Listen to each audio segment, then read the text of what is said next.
Hello and welcome to video number 4 in this series. In this video I'll discuss multiplying fractions and I'll show how a connection between multiplication and division provides a rationale for dividing fractions. So to multiply two fractions, a over b and c over d, we just multiply the two numerators, which is the a and the c,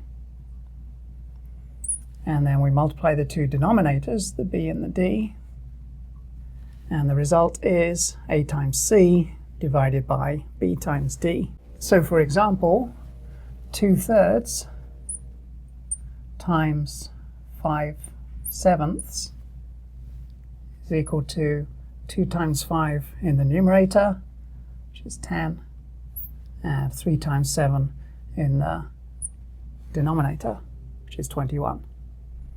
So the answer is 10 over 21. So multiplying fractions together, it's an easy thing to do. We just multiply the numerators and multiply the denominators. But why does it work? So we can think about multiplication as representing 2/3 of 5/7. And if we think about it like that, I could imagine a unit square, and if I divide the height of it into 1/3, 2/3. So I've divided it into thirds and I've sectioned off 2/3, and then along the width I'll divide this into 7 pieces. 1, 2, 3, 4, 5, 6, and the last one is 7, and I'll mark off 5 of those, so 5/7 there, and then I'll draw horizontal lines at the thirds and vertical lines at the 7ths, and then I'll shade in the piece representing 2/3 times 5/7. So that's going to be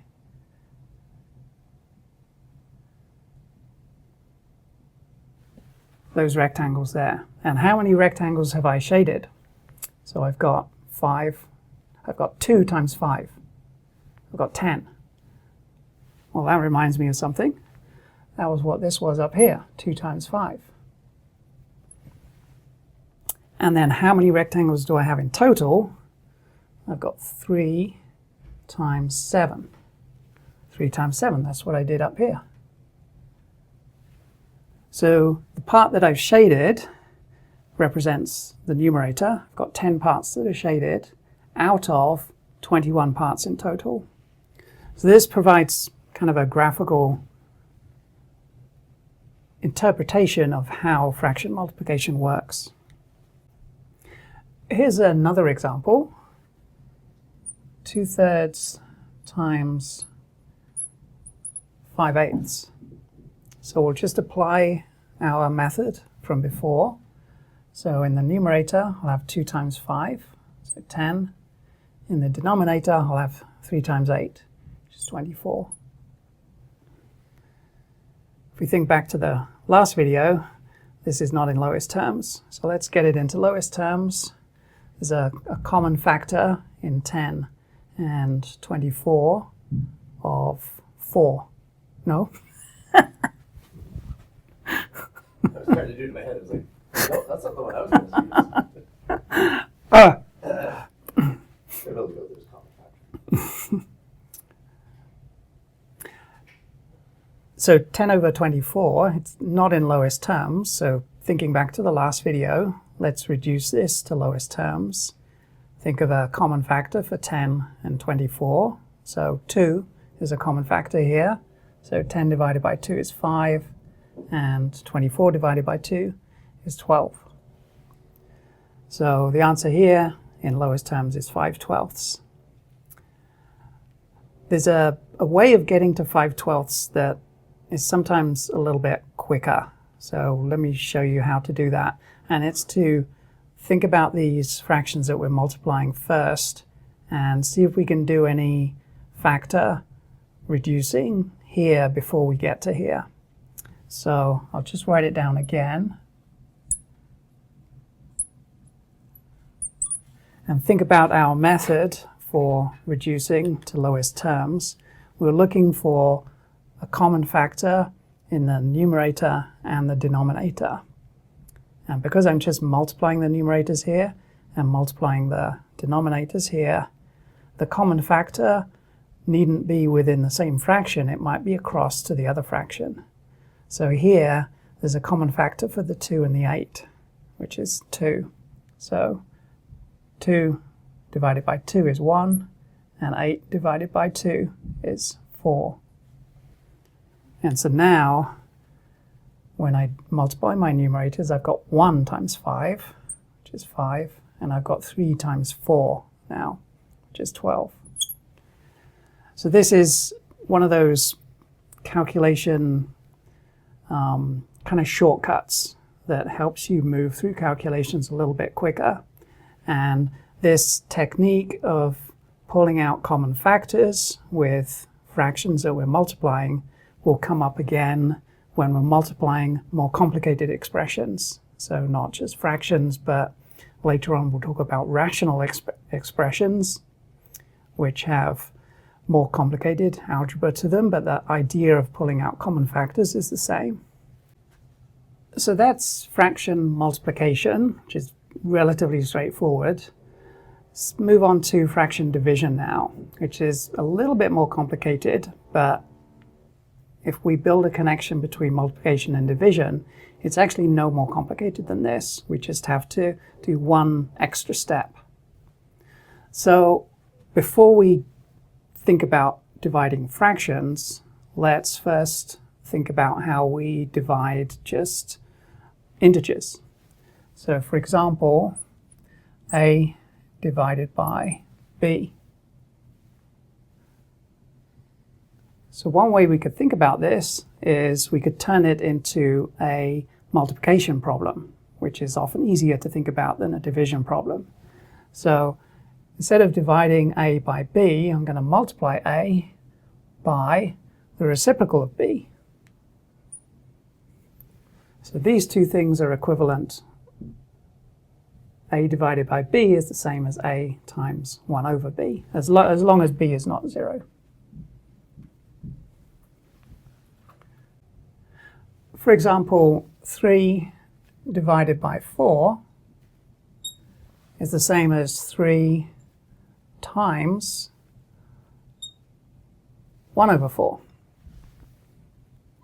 It's just 3/4 or 0.75.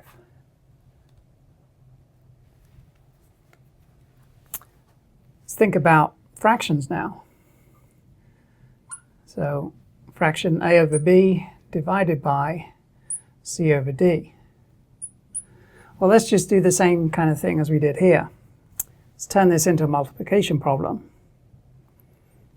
So what did I do? I just had my a, I just left that as it was. And then I multiplied by the reciprocal of the thing I was dividing by. So what's the reciprocal of c over d? Well, you just flip it the other way up. So d over c. And then we know how to multiply fractions. So it'll be a d over b c.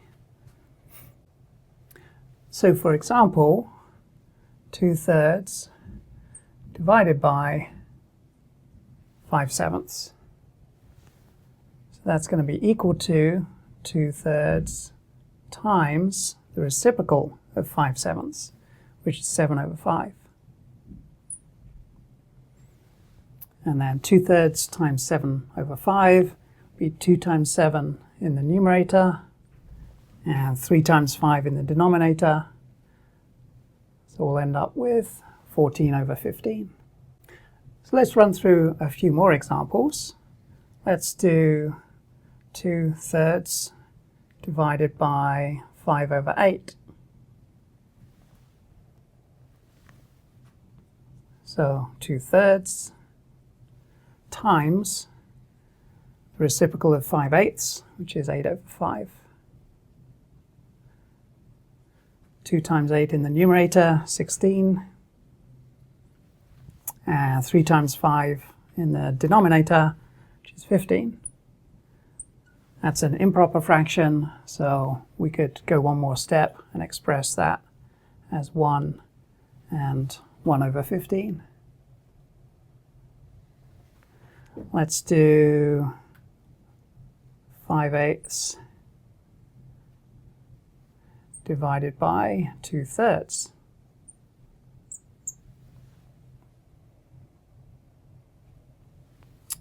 So we'll start with 5/8, multiply by the reciprocal of 2/3, which is 3/2. Now we'll have 5 times 3 in the numerator, and 8 times 2 in the denominator, 16. So you'll see from these two examples that 2/3 divided by 5/8 is not the same thing as 5/8 divided by 2/3. But you can see these are related. So this is the reciprocal of this. So this is the reciprocal of this. Now let's do another example.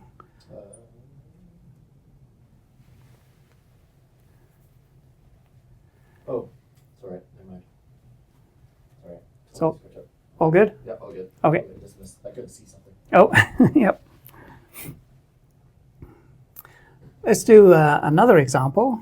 Let's do 5/8 divided by 3/4. So 5/8 times reciprocal of 3/4, which is 4/3. So 5 times 4 is 20. 8 times 3 is 24. This is not in lowest terms. There's a common factor of 4 in the numerator and the denominator. So 4 times 5 comes to 20, and 4 times 6 comes to 24. We could have got to this a little bit quicker if we apply something we talked about over here, which is looking for common factors when we're multiplying fractions across the two fractions. Because here I've got 5/8 times 4/3. If I look for common factors in the 5/8 and the 4/3, there's a common factor in the 8 and the 4. So there's 2 4s in 8 and 1 4 in 4. And so now we've got 5 times 1 in the numerator and 2 times 3 in the denominator. So whenever you're doing these kinds of calculations and manipulations, always look for shortcuts just to save yourself a little bit of time.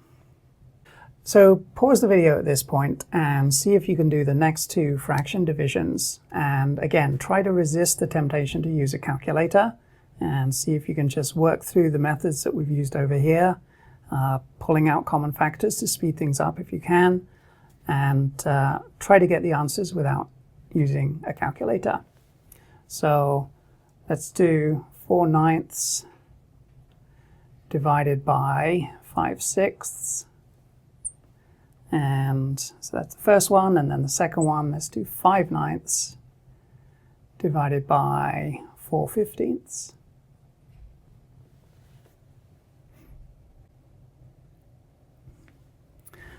Okay, so 4/9 divided by 5/6.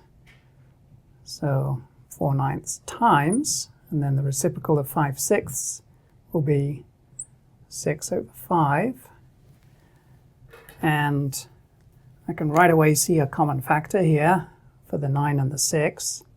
So there'll be 3 3s in 9 and 2 3s in 6. So now I'll have 4 times 2, which is 8, and 3 times 5, 15.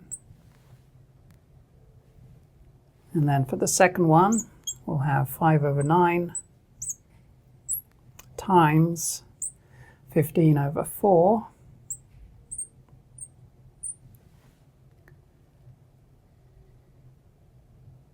And I can see a common factor for the 9 and the 15. There'll be 3 3s in 9 and 5 3s in 15.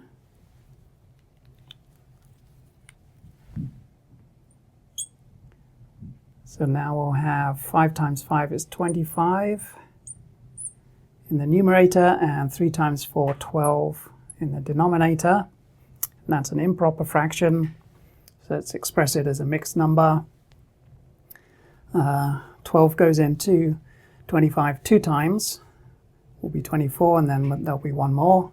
So 2 and 1/12.